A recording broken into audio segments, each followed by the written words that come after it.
Welcome to Vivid English Podcast. I'm Sarah. And I'm James. Hello to all our listeners. It is so great to be here with you today. How are you doing? I'm doing really well, thank you. I'm excited for our chat today. It's a really fun one. It really is. So today we're going to explore something that every single English learner needs. And it's not just about, boring grammar rules.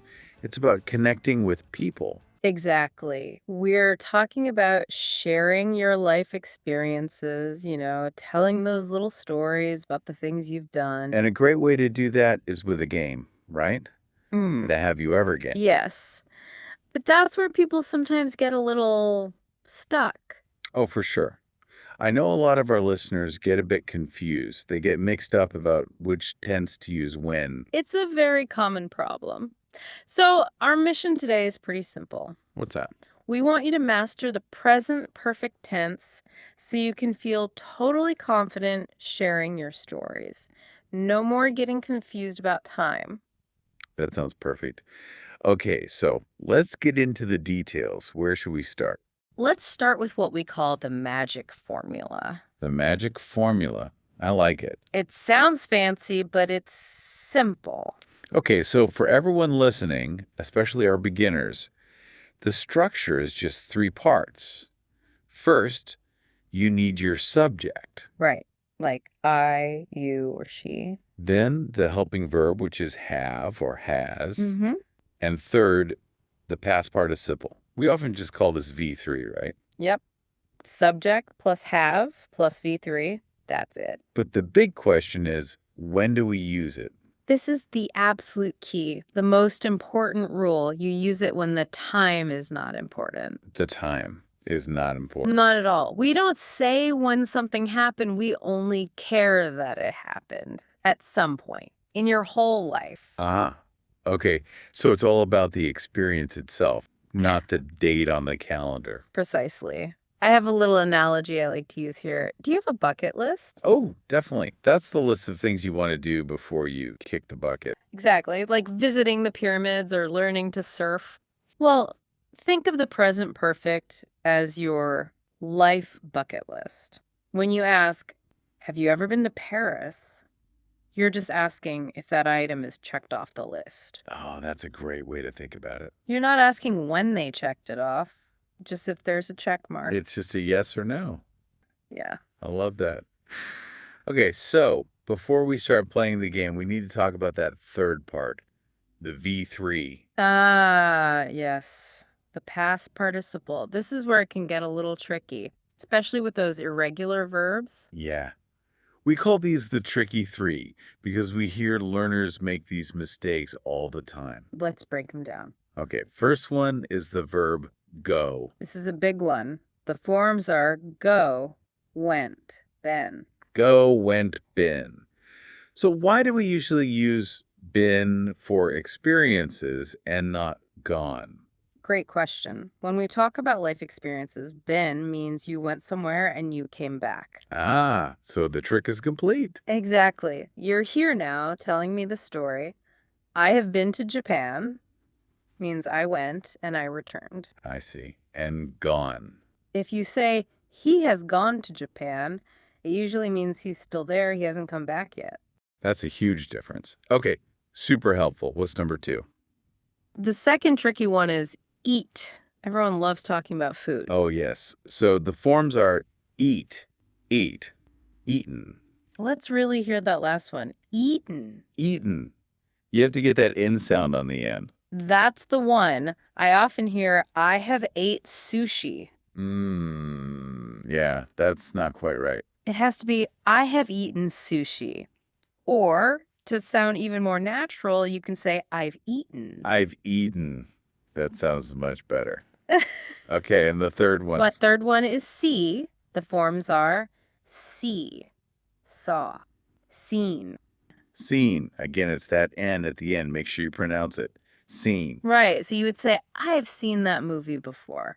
Not I have saw. Never I have saw. Got it. Okay, this is great. We have the formula. We have the tricky verbs.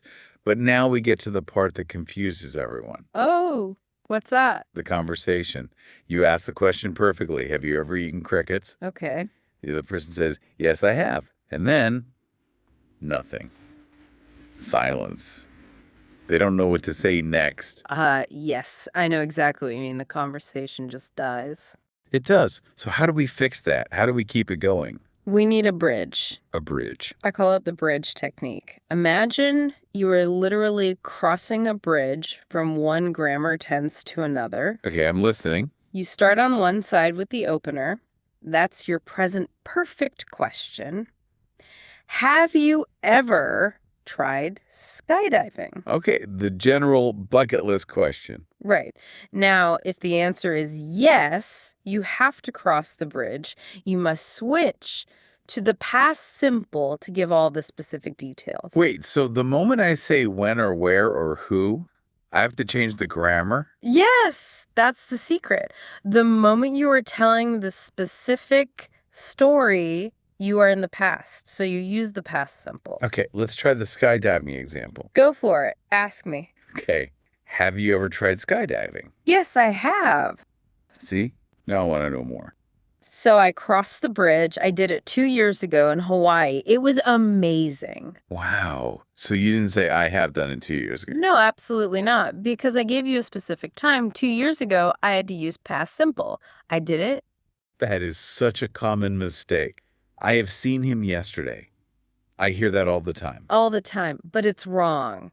So the main takeaway is start with have you ever, but cross that bridge to the past tense as soon as you give the details. Start with have. Tell the story with did. You've got it. Okay, I Yeah. think we're ready. Let's try putting it all together. Let's do it. The have you ever challenge. Yes.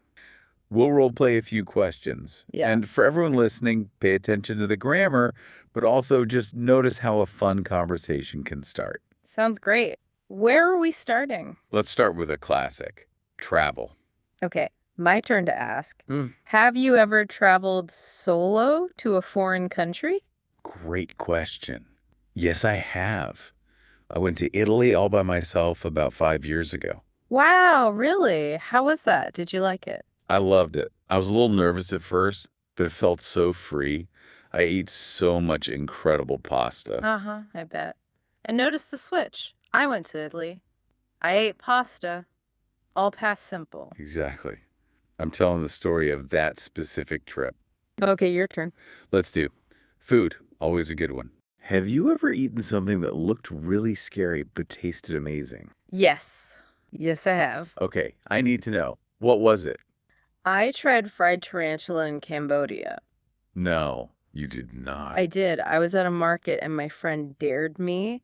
It looked terrifying, but it honestly tasted a bit like chicken. That is wild. I can say I have never eaten a spider. Uh-huh. But you see the bridge again. Have you ever eaten? Yes, I have. Then I tried it in Cambodia. Right. I tried. Past simple. Because you're telling the story about that one time at that market. Precisely. Okay, let's do a funny one. We all make silly mistakes. Oh, we certainly do. Have you ever walked into the wrong restroom by accident? Oh, no. Haha. I am embarrassed to say. Yes, I have. You have. Tell me everything. It happened last year at a movie theater. I was looking at my phone, not paying attention, and I just walked right into the women's restroom. Oh my God. I only realized when a woman looked at me and gasped. I turned bright red and ran out so fast. Uh-huh. That's a great story. And a perfect example. It happened last year. Specific time. Exactly. And, Yeah. sharing little embarrassing stories like that is a fantastic way to connect with people. So true. Okay, one more. Since it's 2026, let's do a tech question. Good call. Have you ever used an AI translator to make a new friend? You know what? I have. Just last month, actually. Really? How? I met a tourist from Brazil at a museum. He didn't speak much English, and I don't speak Portuguese. So we just pulled out our phones and used a translation app to chat for nearly an hour. That is so cool and so relevant for language learners listening right now. It's amazing, isn't it? And again, the grammar. I met him last month. Past simple. Perfect. Now, we've been answering yes a lot, but what happens if the answer is no? Ah, an excellent point. The negative form. How do we do that naturally? Well, you can just say, no, I haven't. That's fine. But to be more expressive, you can say, I have never, and then the V3. So for your question, I could say, I have never eaten a tarantula. Exactly. But there's a tiny magical word you can add to make it even better. Ooh, what is it? The word is yet. Yet. Y-E-T. Yes. If you say, I haven't eaten a tarantula yet, it sounds completely different. How so? It adds optimism. It means you haven't done it, but maybe you will in the future. It's an open door. I love that. It keeps the conversation going. I haven't been to Europe yet, but I'm planning to go next year. Exactly. It invites the other person to ask more questions. It's so positive. So why is this all so important? I mean, why are we focusing so much on this one structure?